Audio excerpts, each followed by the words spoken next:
मैं भी उनके साथ एज ए कबाड़ी चुनने का काम करने लगा। तो जो लोग पानी पी के बोतल फेंक देते थे ट्रैक पे, हम वो पानी की बोतल इकट्ठा करते थे और उसको अच्छे से धुल के हम उसमें दोबारा से ठंडा पानी भरते थे। हर एक प्लेटफॉर्म में एक वाटर कूलर लगा होता था हाँ। और उसको हम शर्ट के बटन खोल करके और चारों तरफ पानी की बोतल रख के और बटन बंद कर लेते थे। 5-6 बोतल हाथ में ऐसे ले लेते थे और जनरल बोगी में घुस के हम उसको 5-5 रुपए में बेच देते थे।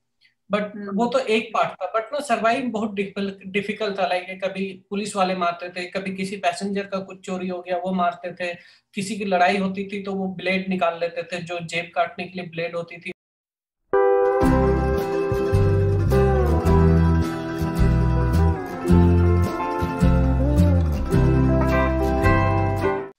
जिंदगी में विषमताओं की कमी नहीं होती, पर चुनौतियों को स्वर्ण अक्षरों में लिखने में जितना लक साथ देता है, उससे कहीं ज्यादा हमारी मेहनत उसे सुनिश्चित करती है। आज हमारे साथ एक ऐसे शख्स हैं जिनकी शुरुआत भले ही आइडियल नहीं थी, पर उनकी मेहनत और उनकी डिटर्मिनेशन ने उनके हर सपने को साकार करने में उनकी मदद की है। Please welcome with me Vicky Roy to that's my story. Hey, hi Vicky. How are hi you? Nupur, I am good, how are you? All well, all well. Thank you so much. Thank you for giving us the opportunity कि हमारे जरिए आपकी हम story ज्यादा लोगों को बता पाए। And I'm really, really very excited क्योंकि जितने पहलू मैंने आपके बारे में सुने हैं, पढ़े हैं, I'm sure आज की कॉन्वर्सेशन के बाद हम बहुत सारे और पहलुओं के बारे में जानेंगे। Thank you so much to invite me here and it's really pleasure कि मैं अपनी स्टोरी शेयर कर पा रहा हूँ, क्योंकि हमेशा एक कहावत है कि अगर आपके पास नॉलेज है तो उसको शेयर करना चाहिए और उससे आपकी प्लीज। नॉलेज बढ़ती है। तो मैं भी अपना नॉलेज बढ़ा रहा हूँ। Thank you. That's such a lovely thought. काफी सारे लोग होंगे आज हमारे व्यूअरशिप में जो शायद ना जानते हो कि विकी रॉय कौन है।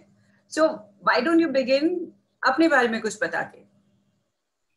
सो बेसिकली मेरा नाम विक्की रॉय है और मैं एक डॉक्यूमेंट्री फोटोग्राफर हूँ। मैं like originally west Bengal Purulia से हूँ। पुरुलिया झारखंड और बंगाल बॉर्डर के बीच में एक छोटा सा टाउन है। सो मैं ओरिजिनली वहां से हूँ और हम लोग टोटल 7 भाई बहन थे। सो मेरे फादर टेलर मास्टर थे एंड उनकी पर डे की इनकम 10 से 15। सो उनको लगा कि उन्होंने मुझे मेरे नाना नानी के घर में रख दिया था कि उनको लगा कि एटलीस्ट मेरा एक लड़का क्लास 10th तक पढ़ ले। तो that is the like a biggest dream कि एक लड़का अगर क्लास 10th तक पढ़ ले तो दैट्स वेरी इनफ। ओके। तो दैट्स व्हाई मुझे उन्होंने वहां पे रख दिया और मैं वहां पे ग्रो हो रहा था। और जब मैं 11 साल का था, 99 की बात है ये, तो मैंने बचपन में कोई फिल्म देखी थी कि लोग शहर जाके हीरो बन जाते हैं या अमीर आदमी बन जाते हैं। तो मुझे लगा कि शायद मैं भी अगर घर से भाग जाऊं तो मैं भी हीरो बन जाऊंगा या अमीर आदमी। तो मैंने एक दिन अपने मामा जी के जेब से थोड़े से पैसे चोरी करके और मैं स्टेशन गया तो दिल्ली की ट्रेन लगी हुई थी और मैं दिल्ली आ गया 11 साल की उम्र में। ओ, तो मतलब 11 साल की उम्र में ही इतने ज्यादा, वो कहते हैं ना हिंदी में, खुराफाती थे आप कि पापा मामा के जेब से पैसे निकाले और दिल्ली पहुंच गए। पर मतलब मतलब मुझे थोड़ा सा सोचने में समझने में आप हेल्प करो कि 11 साल का बच्चा, ठीक है मूवीज वगैरह से थोड़ा सा इन्फ्लुएंस हो गया, पर ऐसा क्या घर पे हुआ कि मतलब कि मैं जा रहा हूँ हीरो बनने के लिए, मतलब अमीर बनने के लिए आप घर से बाहर निकल गए थे बेसिकली। यस, तो बेसिकली क्या था कि घर की कंडीशन मुझे पता थी कि अच्छी हम्म। नहीं थी, बिकॉज मेरे मम्मी पापा घर से थोड़ी दूरी पे रहते थे और हम्म। वहां पे जैसे एक टाइम खाना बनते थे तो वही बचा तो रात को खाते थे। तो घर की हम्म। कंडीशन वैसी थी। और हम्म। नाना नानी के घर में आई फील कि बहुत ज्यादा काम करवाते हैं, नौकर की तरह ट्रीट करते थे। तो छोटी छोटी बातों पे मार पड़ती थी। तो ना वो हम्म। फ्रस्ट्रेशन टाइप की लाइफ थी और लगता था कि लाइफ में शहर जाएंगे तभी कुछ कर पाएंगे। तो विकी, ठीक है घर से बाहर आ गए, दिल्ली पहुंच गए, पर दिल्ली में आके चीजें एकदम परफेक्ट नहीं होंगी बिकॉज आप एकदम अनजान शहर में आ गए थे। तो वहां पे कैसा मतलब कैसा माहौल मिला आपको दिल्ली में आके। सो ये बहुत इम्पोर्टेंट लाइफ है मेरे लाइफ का कि जब मैं नई दिल्ली पहुंचा तो मुझे समझ में नहीं आ रहा था कि मैं क्या करूं। तो मैं बाहर गया, देखा इतना भीड़ है, पहली बार इतना बड़ा प्लेटफॉर्म देख रहा था। तो मैं वापस प्लेटफॉर्म में आया और एक कोने में बैठ के रोने लग गया। मुझे समझ में नहीं कुछ, मैं होपलेस सा हो गया था, तो मैं बैठ के रोने लग गया। तो जो प्लेटफॉर्म पे और बच्चे कबाड़ी चुनते हैं, वो उन्होंने मुझे रोते हुए देखा, वो मेरे पास आके पूछा कि वो ये लड़के घर से भाग करके आया है। तो मैंने उनको अपनी पूरी स्टोरी बताई, कहानी बताई, एंड हम अच्छे दोस्त बन गए। फिर मैं उनके साथ घूमने लगा।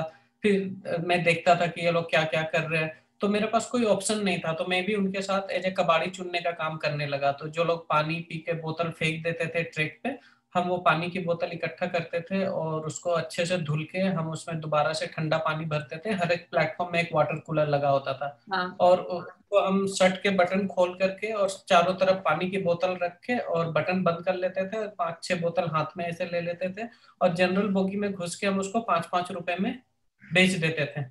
बट वो हम्म। तो एक पार्ट था, बट ना सर्वाइव बहुत डिफिकल्ट था। लाइक कभी पुलिस वाले मारते थे, कभी किसी पैसेंजर का कुछ चोरी हो गया वो मारते थे, किसी की लड़ाई होती थी तो वो ब्लेड निकाल लेते थे, जो जेब काटने के लिए ब्लेड होती थी। तो वो ओ, आपने देखा होगा कि स्टेशन पे बहुत सारे हाँ लड़कों के गाल पे, हाथ पे ब्लेड के मार्क रहते हैं। तो वो क्या होता है कि हाँ। जब भी लड़ाई होती है ना, तो वो हाथ से नहीं लड़ते हैं, वो जेब काटने के लिए एक ब्लेड होती है, तो वो ब्लेड मार देते ओके। हैं। शिट। तो हमारे ग्रुप में कभी भी लड़ाई होता था तो हम सबसे पहले अपना मुंह छुपा लेते थे कि गाल पे निशान ना पड़ हाँ जाए। तो हाँ। मुझे रियलाइज हो गया था कि अगर स्टेशन पे रहूंगा तो किसी ना किसी दिन मेरे भी चेहरे पे निशान पड़ जाएगा। तो फिर मैंने डिसाइड किया 5-6 महीने काम करने के बाद कि अब मैं स्टेशन पे नहीं रहूंगा। तो फिर नई दिल्ली के बगल में अजमेरी गेट है, और वहाँ पे रिक्शे वालों के लिए छोटे छोटे ढाबे टाइप के बने हुए हैं। तो मैं एक ढाबे में गया और उनको मैंने कहा कि मुझे काम चाहिए, एंड उन्होंने मुझे काम दिया एज ए डिश वॉशर का।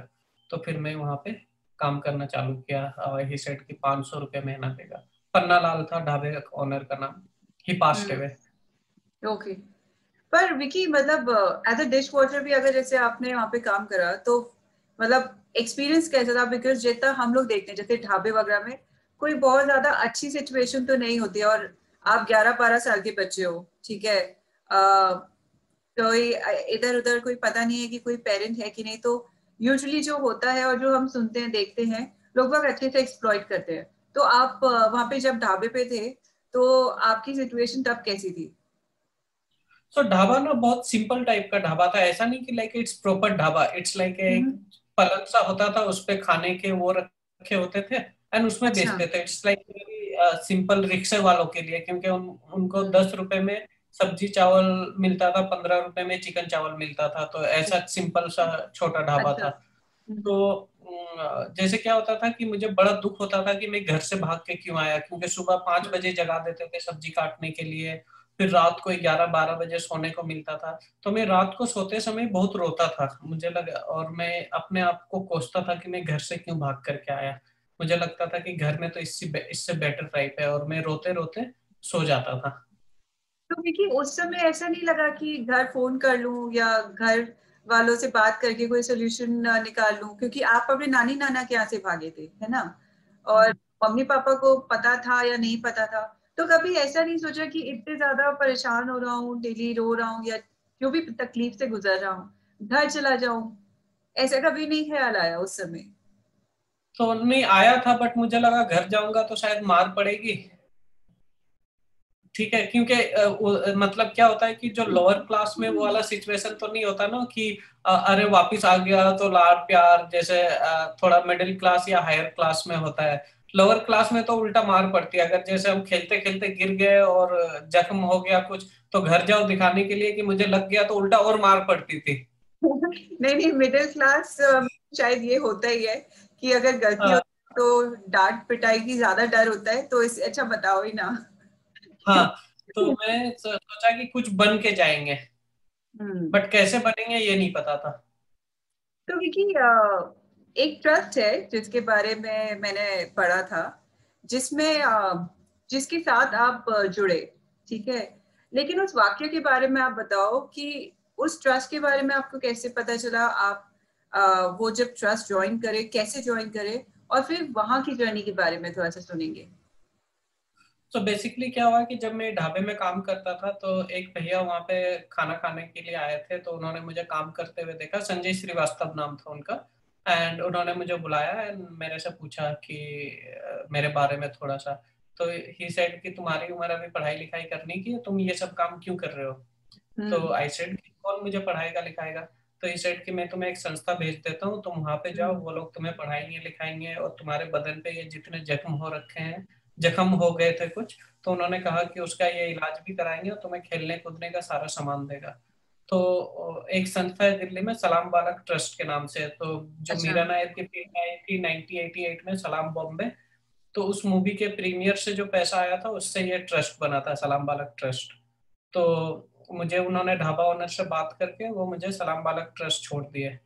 तो मैं जब वहां पे गया तो देखा, पहले एक ड्रॉप इन सेंटर था, मैं वहां पे था।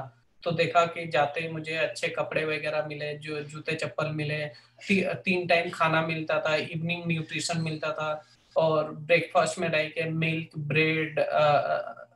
ब्रेड बटर एग बनाना, ये सब ब्रेकफास्ट में मिलता था। तो लाइक ऐसा लगता था कि एक जो ड्रीम टाइप के हम लोग सोचते थे ना कि ये सब खाना खाए मिडिल क्लास को जो मिलता है, तो वो सारी फैसिलिटी वहां पे मिल रही थी। तो लाइक एक एनर्जी सी आ गई थी कि यहाँ पे इतना केयर कर रहे हैं बच्चों को, बच्चे की तरह देख रहे हैं। ठीक है, तो मैंने देखा कि ड्रॉपिंग सेंटर से एक लड़का स्कूल जा रहा था, तो मैंने भी अपने टीचर को कहा कि सर मुझे स्कूल जाना है। बेसिकली वहां पे सिर्फ ट्रेनिंग करने वाले बच्चे रहते थे ड्रॉप इन सेंटर में। तो मैंने अच्छा। उनको कहा कि मुझे भी स्कूल जाना है। तो उन्होंने कहा स्कूल जाओगे तो अपना घर जाना पड़ेगा। सलाम बाग का और एक शेल्टर होम था, अपना घर। तो अपना घर में सिर्फ स्कूल जाने वाले बच्चे रहते थे। तो फिर उन्होंने मेरा क्लास 6 में एडमिशन करा दिया, क्योंकि मैं 5वीं तक घर से पढ़ के आया था। तो छठी में मेरा एडमिशन हो गया एफिडेविट वगैरह बन के, और फिर मुझे अपना घर में शिफ्ट कर दिया। तो अपना घर में जब शिफ्ट हुआ और रेगुलर स्कूल जाने लगा, मैं पढ़ाई में अच्छा नहीं था, तो बट सलाम बालक में जैसे थिएटर वर्कशॉप काफी होते हैं, थिएटर में काफी अच्छा है सलाम बालक तो हम उसमें पार्टिसिपेट करते थे। हमें खेलने के हर एक इक्विपमेंट से लेकर हर चीज मिलता था। जिम का सारा सामान था, हम जिम करते थे। ठीक है, हर चीज खाने पीने का बढ़िया मिलता था। समर टाइम में हमें 10-15 दिन के लिए पहाड़ों पे लेके जाते थे। ठीक है, हर 6 महीने वाह। पे fancy dress, school dress, shoes, चप्पल, ये हर कुछ मिलता था। तो मतलब एक मजा आ गया था लाइफ में नहीं, वहां पे जाकर। मतलब इमेजिन कर सकती हूँ, क्योंकि जैसे टाइम से आप उस समय गुजर रहे थे, दिस वाज लाइक कि हाँ एकदम हेवनली हो गया, राइट। और हाँ बिल्कुल। जैसे आप बता रहे हो, कभी कभार स्कूल में भी इतना ज्यादा कंफर्टेबल नहीं होता है, क्योंकि स्कूल में लगता है वो सिर्फ पढ़ाई करनी है, या ज्यादा से ज्यादा पीटी हो गई, या थोड़ा बहुत गेम्स हम्म, हो। तो ये तो एकदम आइडियल स्टेट ऑफ अफेयर्स हो गया। पर विकी एक, हाँ। सॉरी, ओनली हमें पॉकेट मनी नहीं मिलता था।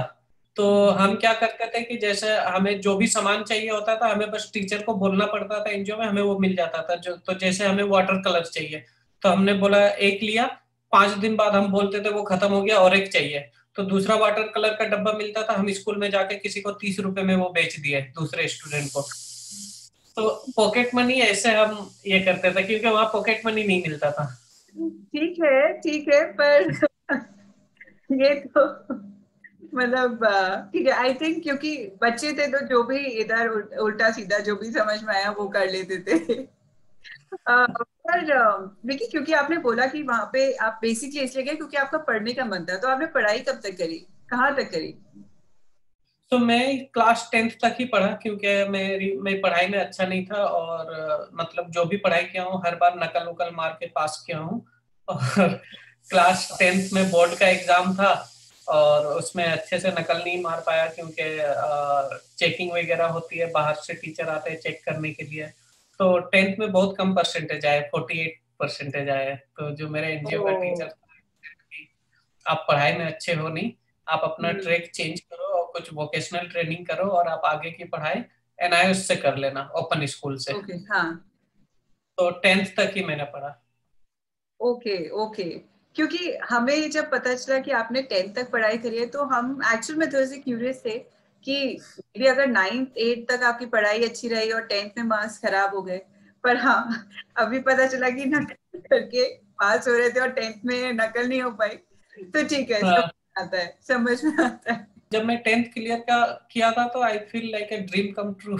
मैंने 10वीं कर लिया, और इससे आगे कुछ नहीं चाहिए।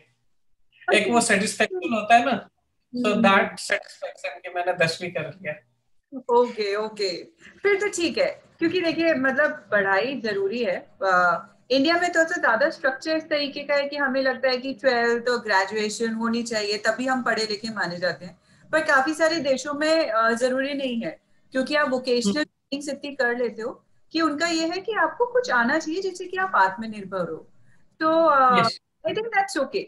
और अगर पढ़ाई में इतना इंटरेस्ट नहीं है, आपने बाकी चीजों में ध्यान लगाना पहले से ही शुरू कर दिया था, तो ठीक है, चलता है। तो देखिए ये समझ में आया कि 10th के बाद पढ़ने में ज्यादा मन नहीं था, एंड इट्स ओके, इतना कोई बड़ी चीज नहीं है।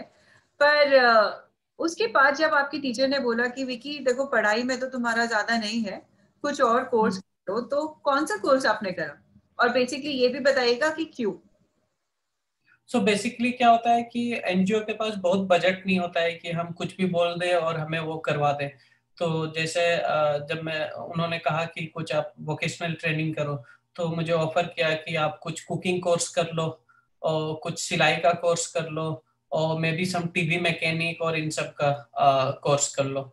ये मैं 2004-5 की बात बता रहा हूँ। Okay okay. तो ये उस वाले समय कोर्सेज मैंने, उस समय चलते भी थे, अगर हाँ, इसे देखा जाए। यस, तो मैंने सर को कहा उस समय कि मुझे फोटोग्राफी करनी है। तो इसका रीजन है कि मैंने क्यों बोला कि मुझे फोटोग्राफी करनी है। बिकॉज जब मैं 2000 में सलाम बालक में नया नया आया था, तो उस समय सलाम बालक में एक फोटोग्राफी वर्कशॉप हो रहा था और मैं उसका पार्ट नहीं था। मैं रहता था वहां पे, तो मैं देखता था कुछ बच्चे जाते हैं और वो आते हैं और उनको एक एक कैमरा भी मिला हुआ था शूट ओ। करने के लिए। तो वो लोग अपने एग्जीबिशन के लिए इंडोनेशिया श्रीलंका गए थे। तो मेरे मन में लालच था कि अगर शायद फोटोग्राफी करूंगा ना तो घूमने फिरने को मिलेगा। तो मैंने ऐसे लालच में सर को बोल दिया कि सर मुझे फोटोग्राफी करनी है। तो जो मेरे कोऑर्डिनेटर थे अपना घर के हिसाब के, वो यूपी के हैं, तो हिसाब की अरे उसके लिए बड़ा कैमरा चाहिए, वो कहाँ से लाओगे? ठीक है, ठीक है। तो वो कुछ दिन तक मुझे बोलते रहे, मैं अपने जिद पे अड़ा रहा क्योंकि मुझे ये चीज पता था कि अड़ा रहूंगा तो सर को करना पड़ेगा। तो सर ने जो ऑफिस का एक कोडेक कैविटेन का कैमरा था, और जो आप ये स्क्रीन पे देख रहे हो, कोडेक कैविटेन का प्लास्टिक का कैमरा उस समय 499 रुपए का आता था। तो वो कैमरा दिया मुझे और मैं उससे फोटो खींचना चालू किया। तो मुझे हर महीने 3 रोल और उसके डेवलपिंग के खर्चे देते थे। तो अच्छा। मैं अपने दोस्तों को पार्क में लेके जाता था और उनको पार्क में खड़ा करके उनकी फोटो खींचता था और उनसे मैं 5-5 रुपए लेता था। तो ऐसे मेरी फोटोग्राफी जर्नी स्टार्ट हुई। और मुझे लगता था ना कि यही फोटोग्राफी है। मुझे लगता था व्यू फाइंडर से देख के बस बटन दबाना ही फोटोग्राफी है, क्योंकि मैंने एसएलआर कैमरा ये सब यूज नहीं किया था कभी, तो उतना पता नहीं था। बट ये पता चल गया था कि कैमरा हाथ में आते ही कि कुछ ना पावर हाथ में लग गया है। Because friend starting respecting me, because okay. उनको फोटो खिंचवाना होता था। नहीं, वो तो है कि जब काम पड़ता है तो लोग वैसे भी ऑटोमेटिकली रिस्पेक्ट प्यार सब करने लग जाते हैं। तो बिल्कुल। नहीं, ये तो काफी ज्यादा आई वुड से कि इंटरेस्टिंग होता जा रहा है। तो विकी एक बात बताओ, फोटो जब ये कोडैक कैमरा मिला तो आपकी लाइफ का एक नया फेज शुरू हो गया और आपने खुद ही बोला कि things were starting to change for you. पर एक फोटोग्राफी या एक कैमरा या वो जो एक कोर्स था जिसके बारे में आपको पता चला, वहां से आज की तारीख जहाँ पे आप एक प्रोफेशनल फोटोग्राफर हो, ये एक काफी लंबा सफर आपने तय किया है। तो इसके बारे में कुछ बताओ। आई एम श्योर इसमें भी काफी सारी मजेदार कहानियां होंगी। हाँ नहीं, बिल्कुल। जैसे 2005 में मुझे सलाम बालक से निकलना था क्योंकि 18 साल के बाद हम शेल्टर होम में नहीं रह सकते हैं। बट मैं रेगुलर पढ़ाई नहीं कर रहा था, तो मैं 17 साल की उम्र में सलाम बालक से निकल गया। तो सलाम बालक ट्रस्ट ने मुझे एक जॉब ढूंढ के दिया। तो एक दिल्ली बेस्ड फोटोग्राफर है अनई मान, तो मैं उनके पास गया। तो उन्होंने मुझे कहा कि मैं आपको 3000 सैलरी दूंगा, मैं आपको सेलफोन दूंगा, मैं आपको बाइक दूंगा, और मेरा महीने में 8-10 दिन काम होता है, बाकी दिन आप फ्री रहोगे। तो मुझे लगा कि वाह, ये तो बहुत फैंटास्टिक काम है कि महीने में 8-10 दिन ही काम होगा, बाकी दिन फ्री रहूंगा। तो मैंने बहुत एक्साइटेड होकर के ज्वाइन किया। एंड फिर मैंने सलाम बालक से लोन लेकर के 28,500 का मैंने लोन लिया सलाम बालक से, और एक हाँ फिल्म हाँ। कैमरा खरीदा, निकॉन ओके। F80। अच्छा। और बिकॉज सलाम बालक मुझे हर महीने 3 रोल और उसके डेवलपिंग के पैसे देते थे, तो मैं हम्म। कैमरा मुझे लोन लोन से लेना पड़ा। तो अब लोन से कैमरा लिया तो मुझे जो 3,000 सैलरी मिलती थी तो मुझे उसमें हर महीने 500 रिटर्न करने होते थे। तो 2,500 में दिल्ली में सरवाइव करना काफी डिफिकल्ट होता था। तो हाँ जैसे जी। मैं जब फ्री होता था तो चोर बाजार से जा करके मैंने एक काला पेंट और एक शर्ट, व्हाइट शर्ट खरीद के लाया था, तो क्योंकि ना उससे वेटर का काम मिल जाता था कि आप व्हाइट शर्ट और काला पेंट लेकर के आओ, और 250 रुपये उस टाइम पे मिलता था वेटरिंग करने का।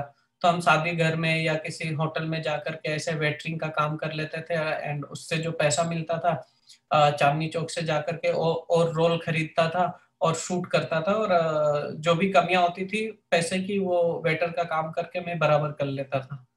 तो ऐसे फिर फोटोग्राफी जर्नी मेरी स्टार्ट हुई, एसएलआर कैमरा यूज करना चालू किया।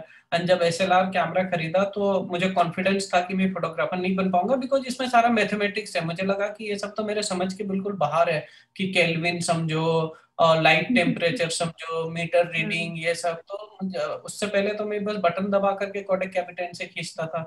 तो आई नेवर थॉट कि मैं कभी फोटोग्राफर बन जाऊंगा। मुझे लगता था कि मैं हमेशा एक अच्छा असिस्टेंट बना रहूंगा। हम्म। नहीं, पर देखिए, वो होता है ना कि जहाँ चाह वहां रहा, कहीं ना कहीं क्योंकि आप इतनी ज्यादा मेहनत कर रहे थे, so things were suppose to work out for you, और मतलब touch wood, things have worked out for you.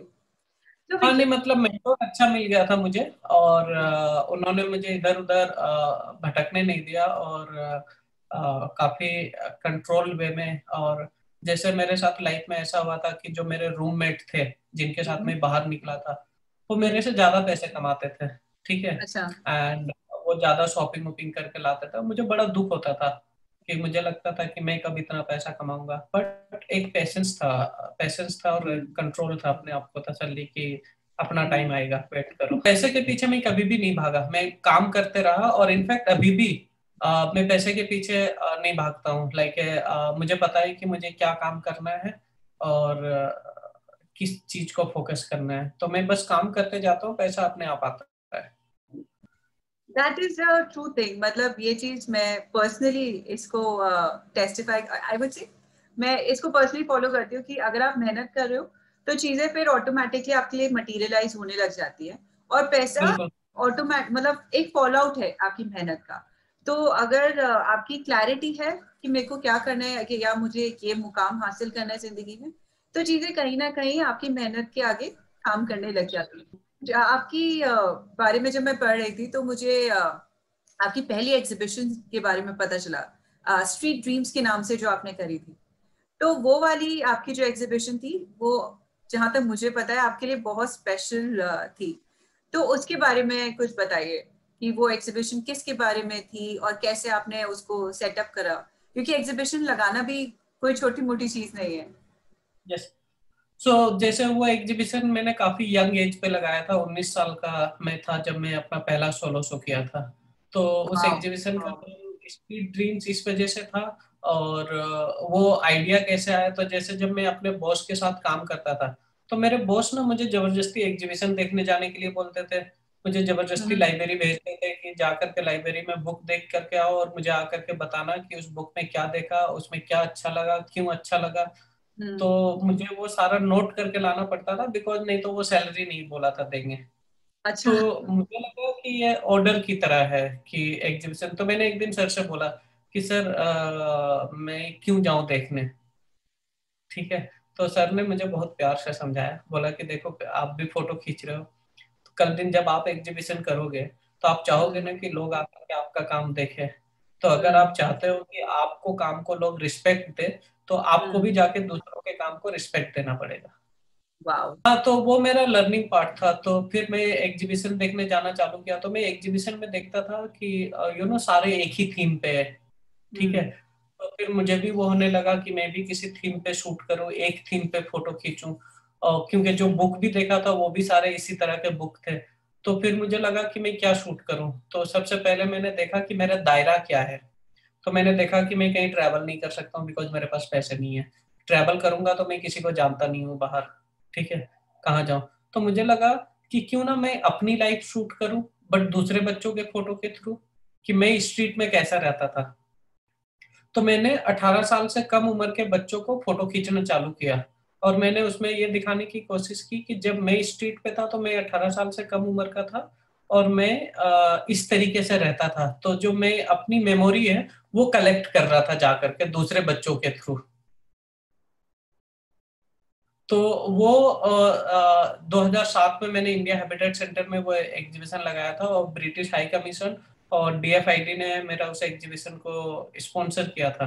वाह। तो वो एग्जीबिशन मेरा काफी सक्सेसफुल रहा था, क्योंकि एक तो मैं मतलब यंग था उस समय, 19, और काफी सारे मेरे एज ए आर्ट वर्क वो प्रिंट सेल हुए थे। तो सडनली मेरा बैंक बैलेंस लाखों में हो गया था। तो ओके। मैं 3,000 कमाता था, एंड देन सडनली लाखों में हो गया, तो मेरे अंदर एक एटीट्यूड आ गया। मुझे लगा कि अरे अब तो मैं फोटोग्राफर बन गया हूँ, तो मुझे किसी की सुनने की क्या जरूरत है। तो मेरा बॉस मुझे कुछ बोलता था तो मैं पलट के उनको जवाब दे देता था। तो मेरे बॉस को लगा कि मैं गलत डायरेक्शन में जा रहा हूँ, तो उन्होंने मुझे एक दिन ग्रीन पार्क कोस्टा कॉफी बुलाया और बैठा करके मुझे समझाने लग गया कि विक्की, आप पहले मुझे से आप इस तरीके से बात करते थे, अब आप मुझे पलट के ऐसे जवाब देते हो। तो ही सेड कि आपके गोल क्या है, आप लाइफ में क्या करना चाहते हो। तो ही सेड कि आपकी लाइफ है, आप इसको जैसे ले जाना चाहो, बट अगर आपके गोल ये है तो इस एटीट्यूड के साथ आप यहाँ पे नहीं पहुंच पाओगे, तो आपको ये चीजें बदलनी पड़ेगी अपनी। तो उन्होंने एक एक चीज मुझे बहुत अच्छे तरीके से समझाया बहुत। तो आई फील ऑल्सो वेरी, मुझे मतलब बहुत दुख हुआ, और मैं वहीं पे बैठ करके रो रहा था, एंड लोग आ रहे थे जा रहे थे देख रहे थे कि ये बैठ करके रो रहा है, ठीक है। एंड उसके बाद मैं घर वापस आ करके 3-4 कई रातों तक चीजें सोचा, ये किया, एंड दिमाग उन्हीं सब चीजों के आसपास घूम रहा था। एंड एक दो फ्रेंड सर्कल थे उसको बदला, एंड धीरे धीरे मैं अपनी चीजों को ठीक किया। नहीं, आई थिंक जो ये आपके मेंटोर थे, इन्होंने आपकी लाइफ में काफी ज्यादा बड़ा रोल प्ले करा है, क्योंकि वाइल आप सिर्फ एक उनके असिस्टेंट थे, आगे बढ़ के आपको काफी सारी चीजें समझाना, ये इंश्योर इम्पोर्टेंट करना। इम्पोर्टेंट रोल निभाया है मेरे लाइफ में। सॉरी। ना, no worries, no worries, it's okay.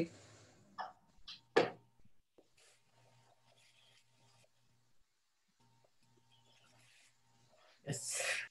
तो विकी, अनिमान जी का आपकी लाइफ में एक बहुत बड़ा योगदान रहा है, और जितना मैं समझ पा रही हूँ, मतलब आई कैन फील इट कि अगर कोई भी आपको ऐसा मेंटोर मिल जाए जो कि आपको सिर्फ एक असिस्टेंट की तरह ट्रीट नहीं कर रहा है, पर वो ये तवज्जो दे रहा है कि आप सही चीज करो, आगे एक्शन में बढ़ो और सही तरीके से बढ़ो, ये बहुत ज्यादा अच्छी चीज है। और मतलब काफी कम लोग इतने ज्यादा लकी होते हैं, आई वुड से, जिनको ऐसे मेंटोर्स मिलते हैं। सो आपका कोर्स हुआ, इनके साथ आपकी असिस्टेंटशिप चल रही थी, ड्यूरिंग दैट पीरियड आपको और मौके मिले, पर इसके बाद भी आपने काफी सारी एग्जीबिशन, पब्लिकेशंस, शोज वगैरह में पार्टिसिपेट करा है, और काफी सारे अवार्ड से भी आप सम्मानित हुए हो।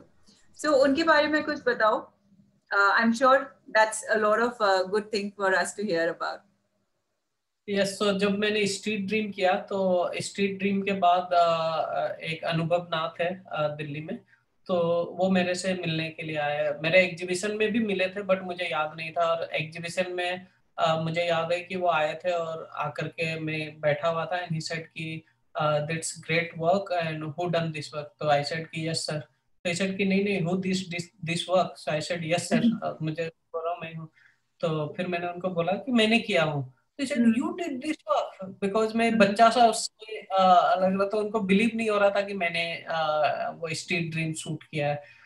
तो उन्होंने फिर 2008 में एक कंपटीशन में मेरा नाम नॉमिनेट किया, और ये वर्ल्ड वाइड कंपटीशन था। तो इसमें पूरे वर्ल्ड से उन्होंने 4 फोटोग्राफर चूज किया। तो 2 यूएस से था, एक हांगकांग से था, और एक मैं इंडिया से था। तो जब मैं वो जीते, पूरे वर्ल्ड से 4 लोग ही जीते थे वो, तो मैं इंडिया से था। तो मुझे 6 मंथ के लिए उन्होंने न्यूयॉर्क बुलाया वर्ल्ड ट्रेड सेंटर का रिकंस्ट्रक्शन शूट करने के लिए। तो मैं बहुत लकी था और मैं एक्साइटेड था, बिकॉज मैं पहली बार इंडिया से बाहर जा रहा था। तो और वो भी जब मैं वर्ल्ड ट्रेड सेंटर का फोटो शूट कर रहा था, तो आई नो कि वर्ल्ड ट्रेड सेंटर एक हिस्टोरिक बिल्डिंग था पहले, और अब जो ये दोबारा से बन रहा, तो this is also history and I am very lucky that I am part of that history. कि अब जैसे वो बिल्डिंग बन के तैयार हो गया और उनके बिगनिंग के कंस्ट्रक्शन किस तरीके से हुए थे, वो फोटो 20-40 साल बाद उनकी बहुत अहमियत होगी। एंड वो साइट पे हर किसी को जाने की परमिशन नहीं थी, तो वो लिमिटेड लोगों के पास है, उनमें से मैं एक हूँ। तो that like I am part of history. फिर उन्होंने मेरा वहाँ पे एडमिशन आईसीपी में करा दिया, तो वहाँ पे एक फोटोग्राफी स्कूल है, इंटरनेशनल सेंटर फॉर फोटोग्राफी, और वो like one of the best photography school है। तो वहाँ पे उन्होंने मेरा एडमिशन करा दिया कि यू नो कि मैं फोटोग्राफी असिस्ट करके सीखा हूँ, तो लेट्स थोड़ा सा किताबी नॉलेज भी हम थोड़ा सा इकट्ठा करें विक्की। तो उन्होंने मेरा एडमिशन करा दिया वहाँ पे। तो मैंने वहाँ पे 6 मंथ में डाल दिया। हाँ, 6 मंथ का डॉक्यूमेंट्री फोटोग्राफी कोर्स किया वहाँ पे मैं। जो हमारी एक्स चीफ मिनिस्टर थी श्रीमती शीला दीक्षित जी, शिप पास्ट हुए, तो उनको एक बुक करना था कि उन्होंने 15 साल में क्या काम किया दिल्ली में। तो उस बुक शूट करने के लिए उन्होंने मुझे इनवाइट किया, and I feel very proud कि यू नो कि दिल्ली का बुक मैं शूट करूंगा, दिल्ली को मैं देखूंगा इस तरीके से, ठीक है। And you know ex chief minister के तरफ से वो असाइनमेंट था, मैं गया, उनसे मिला, कितनी लिस्ट की उन्होंने किन किन चीजों को नए तरीके से बनवाया है, ये किया है। एंड मतलब it's like a dream come true. फिर जब 2014 में जो हमारे रेल मिनिस्टर थे, मिनिस्ट्री के तरफ से मुझे कॉल आया एंड ही सेड कि जो रेल मिनिस्टर है वो आपसे मिलना चाहते हैं। तो मैं गया, मैं कहा कि मैं आ जाता हूँ। तो ही सेड कि नहीं नहीं, आप बताइए, हम गाड़ी भेजते हैं। तो गाड़ी लेने के लिए आया मुझे, तो मैं नीचे गया तो देखा ब्लू बत्ती वाली गाड़ी लेने के लिए आई है मुझे। समय को ब्लू बत्ती वाली गाड़ी में बैठ करके गया एकदम शांत से। एंड रेल मिनिस्टर ने मुझे बोला कि हमारे कुछ जो विंटेज प्रॉपर्टी है उसको शूट करना है, और ऐसा ऐसा रेलवे का 160 ईयर्स या ऐसा कुछ हो रहा था, 60, तो उसको सेलिब्रेट करना है, तो आप हमारे ये। तो that's like a give me A confidence कि एक समय में नई दिल्ली में कबाड़ी चुनता था और रेल मिनिस्टर बुला करके मुझे असाइनमेंट दे रहा है। तो देन फिर 2016 में मैं फोर्ब्स मैगजीन के 30 अंडर 30 लिस्ट में आया था। फिर मैं 2018 में वोग मैगजीन के 40 अंडर 40 लिस्ट में आया था। तो मैं काम करते गया और अपने आप ये सब चीजें होती रही लाइफ में।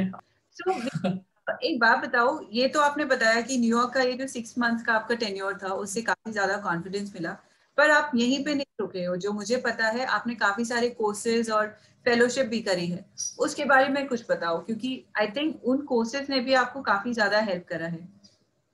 हाँ बिल्कुल। सो लाइक जैसे मैं न्यूयॉर्क से आया तो हमारे सलाम बालक में एक अवार्ड प्रोग्राम चलता था, उसका नाम था international award for young people. तो मैं उसका गोल्ड अवार्ड होल्डर था। तो उस अवार्ड प्रोग्राम के थ्रू मुझे लंदन बुलाया प्रिंस एडवर्ड के साथ लंच करने के लिए, बकिंगम पैलेस। तो लाइक दैट अनदर एक्सपीरियंस। फिर मैं लंदन से वापस आया और 2011 में मैं और मेरा एक फ्रेंड है चंदन, हम दोनों ने मिलकर एक फोटोग्राफी लाइब्रेरी स्टार्ट की दिल्ली में। तो हमारे लाइब्रेरी का नाम है रंग ओपन लाइब्रेरी। तो हमने क्या किया, हमने सारे बड़े फोटोग्राफर से अप्रोच किया कि वो हमें अपने फोटोग्राफी बुक डोनेट करें। तो करीब हमारे पास 400-500 फोटोग्राफी बुक्स इकट्ठे हो गए। फिर हम ये लाइब्रेरी करने लगे, एवरी अल्टरनेट संडे को ये लाइब्रेरी करते थे। हम हमेशा एक स्टेब्लिश फोटोग्राफर को टॉक के लिए बुलाते थे। तो ये चलता रहा, साथ साथ में अपना काम करते रहे।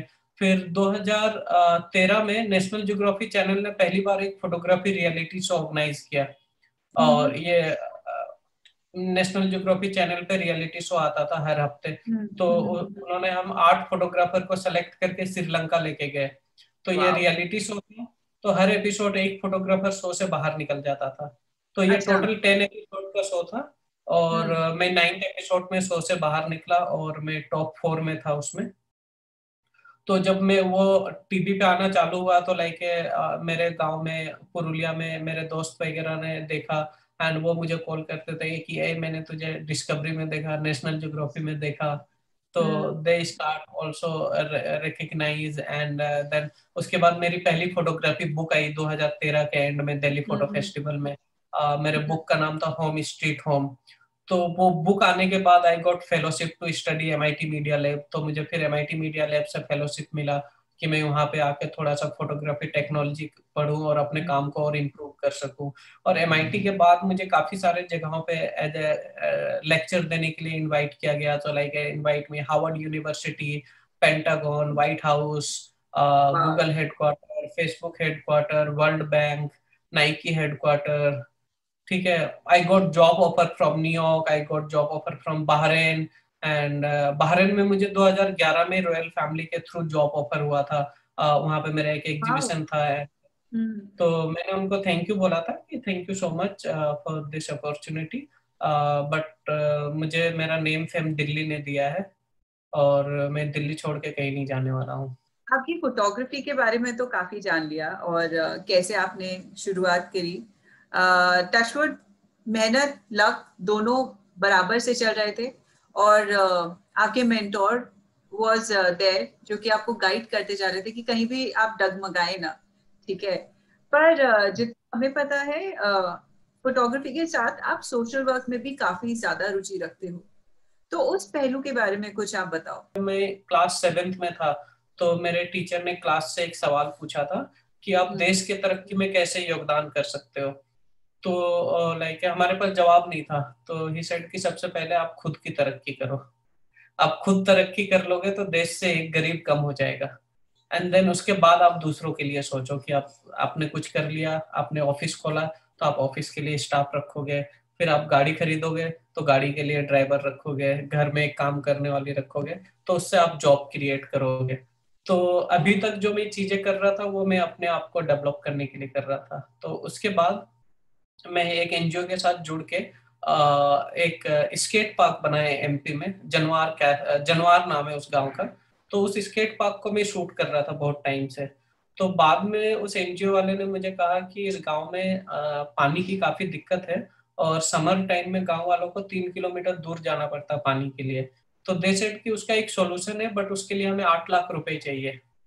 तो आई सेड कि ऐसे तो हमें इतना पैसा कोई भी नहीं देगा, तो बट हम एक काम कर सकते हैं, जो स्केट पार्क के मैंने फोटो खींचा हूँ तो उसको कुछ फोटो का सिलेक्शन करके हम लोगों को बोलते हैं कि वो मेरा आर्ट वर्क खरीदे और उससे हम ये वाटर इनिशिएटिव करेंगे। तो हमने कुछ फोटो बेच करके 8 लाख रुपए इकट्ठे किए और उससे उन्होंने वहां पे एक डीप बोरिंग करवाया, एक बड़ा प्लेटफॉर्म बनाया, उस पे वो टंकी लगवाया। फिर जो पानी का मोटर है उसको सोलर पैनल से कनेक्ट कर दिया और फिर 4 नलके लगा दिए। तो अब लाइक उस गांव में 24 घंटे पानी अवेलेबल है। तो वो एक कंट्रीब्यूशन है मेरे फोटोग्राफी के थ्रू। फिर उन्हीं के लिए मैंने एक कैंपेन किया था और उस कैंपेन का नाम था रूरल चेंज मेकर। तो उसमें जैसे ओके। क्या था कि बोर्ड पकड़ रखे है, स्केट बोर्ड, एंड कोई कह रहा है कि मैं देश की सेवा करूंगा। एक लड़की कह रही कि हमारे स्कूल में पंखे होने चाहिए। तो जब मैंने उसको सोशल मीडिया पे शेयर करना चालू किया तो लाइक उस लड़की का नाम सीमा है, सीमा सिंह, कि हमारे स्कूल में पंखे होने चाहिए। तो उसको मैंने अपने सोशल मीडिया पे डाला तो मेरे एक दोस्त ने स्कूल के लिए पंखे डोनेट कर दिए। फिर और एक लड़का है गोविंद, उसने बोर्ड पकड़ रखा है ऐसा, एंड ही saying कि मैं पढ़ लिख के इस गांव का सरपंच बनना चाहता हूँ। तो जब मैंने उसको अपने सोशल मीडिया पे शेयर किया तो मेरे एक ट्रस्टी है, उन्होंने उसको 2 लाख रुपए की स्कॉलरशिप दी आगे पढ़ने के लिए। तो ऐसे फोटोग्राफ से सपोर्ट होने लगा। फिर उसी गांव में एक लड़का था सचिन, सचिन आदिवासी नाम था उसका। तो उसके सर पे, गर्दन पे इधर उधर बहुत जख्म हो रखे थे और वो जख्म उसको पिछले 5 साल से थे। तो मैंने सचिन से पूछा कि तुम्हारा ये घाव ठीक क्यों नहीं हो रहा। मैंने उसकी मम्मी से जाकर पूछा तो वो उन्होंने कहा कि वो कभी हॉस्पिटल लेके नहीं गए उसको। तो मैंने सचिन का फोटो खींचा और मैं दिल्ली आके उसका एक कोलाज बनाया और मैंने अपने सोशल मीडिया पे शेयर किया कि इसका नाम सचिन आदिवासी है, इसको ये डिजीज पिछले 5 साल से है, तो कोई इसकी मदद करना चाहे तो प्लीज कॉल मी। तो जैसे ही मैंने डाला आधे घंटे में एक विवेक गुप्ता है, उन्होंने मुझे कॉल किया। ही सेड कि Vicky I just saw your post, तो तुम सचिन का इलाज कराओ, उसका जितना भी खर्चा आएगा मैं उठा लूंगा। वाह। तो सचिन को दिल्ली लेके आया, उसको एक जगह रखवाया, फिर उसका एम्स में इलाज चला और सचिन अब बिल्कुल ठीक हो गया, रेगुलर स्कूल जा रहा। फिर बीच में जब वो गांव वापस चला गया था तो उसके मैंने हर एक चीज का इंतजाम कर दिया था गांव में, एवरीडे 2 एग, आधे लीटर दूध, एक जगह से मैं वो करवा दिया था। तो उसको वो सब चीजें 6 मंथ तक मिला। फिर यहाँ पे वो काफी समय था। तो अब सचिन बिल्कुल ठीक हो गया और रेगुलर स्कूल जा रहा है। तो मुझे बड़ी खुशी होती है सचिन को अब देख करके। फिर थोड़े टाइम पहले मैं एक असाइनमेंट कर रहा था सेव द चिल्ड्रेन के लिए। तो मैंने जमा मस्जिद के पास एक फोटो खींची थी कि एक फैमिली स्ट्रीट पे रहती है। तो और वो बड़ी खुश थी स्ट्रीट पे, फोटो ऐसा आया। तो मैं आकर के उसको अपने सोशल मीडिया पे डाला और उनके नाम के साथ डाला, क्योंकि मैं मोस्ट ऑफली हमेशा कोशिश करता हूँ कि मैं किसी का फोटो लेता हूँ तो उनका नाम, उम्र वगैरह कहाँ का है लिख लेता हूँ, क्योंकि है ना, हमें कोई हक नहीं बनता किसी के आइडेंटिटी खत्म करने का। तो राइट। that मैं वो लिख लेता हूँ। तो मैंने आकर के उसको अपने सोशल मीडिया पे डाला शाम को। तो मेरी एक फ्रेंड है राजेश्वरी कनन, सिलिकॉन वैली में रहती है। तो राजेश्वरी ने वो फोटो देखा और मुझे कॉल किया शाम को, WhatsApp call, and she said कि विक्की मैंने तुम्हारा फोटो देखा कि वो फैमिली स्ट्रीट पे भी इतना खुश है, तो मैं उनकी क्या मदद कर दूं कि वो स्ट्रीट पे ना रहे छोटे से अमाउंट में, कि वो कुछ काम करे और किराए के घर पे रहे। तो मैं नेक्स्ट डे गया, उस फैमिली को ढूंढा, वहां पे मिल गया मुझे। तो मैंने उनसे बात किया कि मेरी एक दोस्त थोड़ी सी मदद करना चाहती है आपकी, तो आप कुछ काम करो और किराए के घर पे रहो, ऐसे पार्क में मत रहो। तो उन्होंने कहा कि हम ओरिजिनली राजस्थान धौलपुर से हैं, तो आप हमें वहाँ पे एक परचून की दुकान खोल दो, हम वापस चले जाएंगे। तो राजेश्वरी ने मुझे 50,000 दिया, फिर मेरे 15,000 रुपए खर्च हुए, 65,000 में मैंने उनका दुकान खुलवा दिया उनके गांव पे। तो वो फैमिली वापस चली गई। दैट्स रियली वेरी नाइस, क्योंकि जिस तरीके से आपने बताया ना कि कैसे वो वहाँ पे एमपी में वो पानी की प्रॉब्लम आपने सॉल्व करने में हेल्प करी, या फिर इस बच्चे की तबीयत ठीक करवाने में हेल्प करी। एंड आई एम श्योर इसी तरीके से छोटी मोटी जगहों पे छोटे मोटे कॉन्ट्रीब्यूशन से आप और भी चीजें कर रहे होंगे। So that's very nice of you Vicky, क्योंकि काफी ये होता है कि जब हम बड़े हो जाते हैं तो हम कुछ ज्यादा ही बड़े हो जाते हैं, है ना। पर आप अभी भी अपनी रूट्स से जुड़े हुए हो और आप चाहते हो कि you give back to the society. तो विकी देखो, फोटोग्राफी, चाइल्डहुड, ये सब हो गया, पर मैं एक चीज जरूर जानना चाहूंगी, और एक्चुअली हमारे शो के थ्रू मैं ये पास भी करना चाहूंगी मैसेज, कि जो भी हुआ वो कुछ आसान नहीं होगा। कोई भी चीज एक्चुअली लाइफ में आसान नहीं होती, उसमें मेहनत होती है, काफी ज्यादा एफर्ट जाते हैं, स्ट्रगल्स होते हैं, अप और डाउन होते हैं। तो आप थोड़ा सा उसके बारे में एलैबोरेट करो। सो प्लीज टेल समथिंग कि आपका डेली रूटीन कैसा है, जो डिटर्मिनेशन थी आपकी, तो उसके वजह से किस तरीके का डिसिप्लिन आपने कंटिन्यू करा उस वाले टाइम के बारे में, या अभी जो आप करते हो उसके बारे में थोड़ा सा बताओ। सो मतलब अभी ऐसा लगता है कि मैं प्रोफेशनली चीजें कर रहा हूँ, बट अब अगर आप देखोगे तो मुझे ये करते हुए 16 साल हो गए। ठीक है। एंड स्टार्टिंग में जब मैं फोटोग्राफी किया था, इनफैक्ट पहला एग्जीबिशन लगा था 2013 तक में, I don't have much income, मतलब मुझे सरवाइव करने में डिफिकल्टीज आती थी। भले मैं न्यूयॉर्क होके आ गया था, मैं बहरीन का जॉब नहीं किया था, ठीक है, बट बहरीन का जॉब इस वजह से नहीं किया था बिकॉज मैंने बाहर रह के ये चीज रियलाइज कर लिया था कि बाहर की लाइफ मुझे फ्लैट लगती है बिल्कुल। ठीक है, कि एक सर्टन अमाउंट ऑफ आपकी सैलरी आ रही है, आपका लाइफ स्टाइल वही सेम सा है।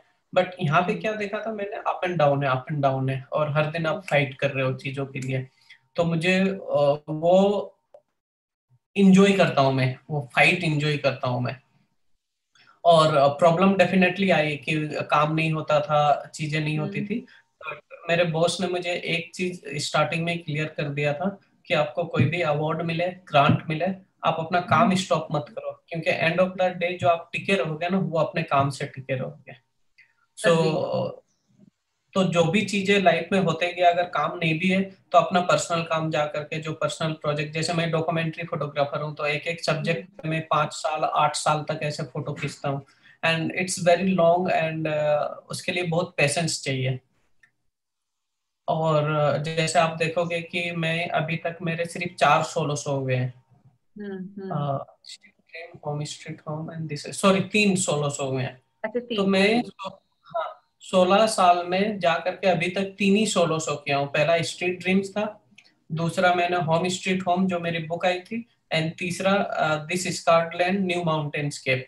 बीच में मैंने वर्ल्ड ट्रेड सेंटर किया था, बट वो मेरा लॉन्ग टर्म प्रोजेक्ट नहीं था बिकॉज वो मैं रेजिडेंसी में 6 मंथ था तो उसके था। तो हर एक उसमें टाइम लगता है, एटलीस्ट 5 साल तक करता हूँ एक एक प्रोजेक्ट को। तो ये इस वजह से बिकॉज जैसे मान लो कि आप बॉलीवुड में कोई अच्छा डायरेक्टर अगर ढूंढो, तो उसका अगर आप जैसे मान लो मैं राजकुमार हिरानी की बात करूं, तो उसका अगर आप देखो कि उसको 20-22 साल हो गए इंडस्ट्री में, और अभी तक उसने 5 फिल्में ही बनाई है। हाँ। ठीक है, बट जो भी फिल्म में आई है वो लोग याद रखे हैं अभी तक, मुन्ना भाई एमबीबीएस से लेके। ठीक है। तो और कुछ डायरेक्टर होते हैं वो हर साल मूवी बनाते हैं, बट वो आती है और चली जाती है, लोग उनको याद नहीं रखेंगे, उनको हिस्ट्री में उनके बारे में नहीं पढ़ाया जाएगा। ठीक है। बट आप अगर कोई मीडियोकर वर्क प्रोड्यूस नहीं कर रहे हो, आप एक क्वालिटी मेंटेन कर रहे हो, आप इतना टाइम इसी वजह से दे रहे हो बिकॉज आप फिर उस सब्जेक्ट के बारे में इतना जानते हो, इतना एक्सप्लेन कर सकते हो, उसमें इतना वैरायटी है कि आप घंटों बात कर सकते हो एक एक पिक्चर के बारे में, क्योंकि उतना नॉलेज है आपको। ठीक है। आप ये नहीं बोलोगे कि मुझे ये अच्छा लगा और मैंने खींच दिया, आपका ये जवाब नहीं होगा। आप उसके डेप्थ में जाके बहुत बात कर सकते हो। तो अब मैं अपने काम में वो मेंटेन करता हूँ, कोशिश करता हूँ कि कोई मीडियोकर वर्क प्रोड्यूस ना करो इस तरीके से। एंड उसमें टाइम लगता है, और फिर बीच में कुछ होता नहीं है तो यही सब करते रहता हूँ, बट अपने आप को तसल्ली देता हूँ कि कोई बात नहीं, एक टाइम आएगा जब आपके काम की और बात की जाएगी, लोग आपके काम को याद रखेंगे जब आप नहीं रहोगे। और कमर्शियल काम थोड़ा बहुत करके उससे मेरे ब्रेड बटर चलते हैं, बीच बीच में फिर थोड़े बहुत प्रिंट सेल हो जाते हैं या कुछ और हो जाता है, कोई ग्रांट मिल जाता है, तो इन सब से चलती रहती है। बट डाउनफॉल भी बहुत आते हैं, बट फ्रेंड सर्कल वगैरह बहुत बढ़िया है। जैसे कभी कभार कुछ अवार्ड ग्रांट्स इन सब के बारे में मुझे पहले नहीं पता होता था, तो जो मेरे दोस्त मेरे घर में डिनर उनर करने आते थे तो वो मुझे आके बोलते थे कि अरे तुम्हारा काम ये, तुम इसमें क्यों नहीं भेजते हो। तो वही लोग मेरा फॉर्म वॉर्म भरते थे, क्योंकि मैं तो भर नहीं सकता था, तो वही लोग बैठ के भरते थे, मैं उनके लिए खाना बनाता था। तो दोस्तों ने भी बहुत इम्पोर्टेंट रोल निभाया है मुझे आगे ये करने में, पहुंचने में। That's nice. और आई थिंक ये तो फैक्ट है, देखिए दोस्त, family, these are some of the people जो हमारी स्ट्रेंथ बनते हैं, कहीं ना कहीं पिलर्स ऑफ सक्सेस होते हैं। सो बिल्कुल। आप इस चीज में भी लकी थे, touchwood, that's really nice, that's really yes. Nice. So Vicky, आप जैसे अभी बता रहे थे कि हर समय चीजें काफी अच्छी नहीं रहती, क्योंकि आपकी डॉक्यूमेंट्री वाले काम में कई बार काफी ज्यादा समय का निवेश होता है। सो उसके में और पहले भी आई एम श्योर, जब पहले भी आप सीख रहे थे या काम कर रहे थे, तो वो जो उतार चढ़ाव आते थे, तो उस समय टाइम जब ऐसा होता रहा, तब कभी ऐसा नहीं लगा कि काश फोटोग्राफी में नहीं घुसा होता तो शायद बेहतर होता? आपने बताया भी था आपके दोस्त पहले ही अच्छे से काम करना शुरू कर गए थे, उनकी सैलरी भी अच्छी थी। अभी भी जैसे कभी कभार अगर ऐसा पीरियड आता है कि काम नहीं चल रहा है या इनकम थोड़ी सी कम है या ऐसा कुछ, तो उस समय आप कैसे अपने आप को बांध के रखते हो? सो एक्सपीरियंस मतलब बहुत हेल्प करता है। जैसे स्टार्टिंग में ऐसा होता था, बट क्या होता था कि ये था कि आगे चल के कुछ हो जाएगा, आगे चल के कुछ हो जाएगा, तो अपने आप को वो तसल्ली दे देना कि आगे चल के चीजें ठीक हो जाएगा। तो उस बीच में जो मैंने काम प्रोड्यूस कर देता था ना, क्योंकि क्या होता था कि जब कुछ नहीं होता था या बहुत इमोशन होते थे या कुछ प्रॉब्लम हुई लाइफ में, तो वो इमोशन और प्रॉब्लम काम में निकाल देता था, तो वो लेजेंडरी वर्क बन के निकलता था।